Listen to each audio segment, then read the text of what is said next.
कल्याणमध्ये डम्पिंग ग्राउंडला आग लागली आहे। अग्निशमन दलाच्या 4 गाड्या घटनास्थळी दाखल झाल्या आहेत। संपूर्ण कल्याणमध्ये धूर पसरल्यानं नागरिकांना त्रास होतोय।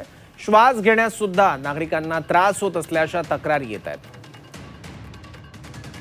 कल्याणमध्ये डम्पिंग ग्राउंडला आग लागलेली आहे। कल्याणमध्ये त्यामुळे धूर पसरल्यानं नागरिकांना श्वास घ्यायला देखील त्रास होतोय। उग्र दर्प एक सगळ्या भागात येतोय आणि धूर देखील आसपासच्या भागात आहे या आगीमुळे।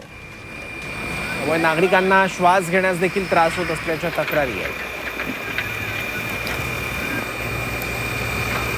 दररोज डम्पिंगला आग लागल्याची वर्दी आली। वर्दी मिळताच डम्पिंगवरती 2 गाड्या पोचलेल्या आहेत आणि त्याच क्षणी उंबारडे डम्पिंगला सुद्धा आग लागल्याची वर्दी आल्यामुळे 2 गाड्या तिकडे त्या डम्पिंगला काम करत होते। आता तिकडचं काम पूर्ण झालेलं आहे। त्या दोन्ही गाड्या आता इथे आधारवाडी डम्पिंगला येतात, म्हणजे एकूण 4 गाड्या मिळून आधारवाडी डम्पिंगला काम करत आहेत सध्या।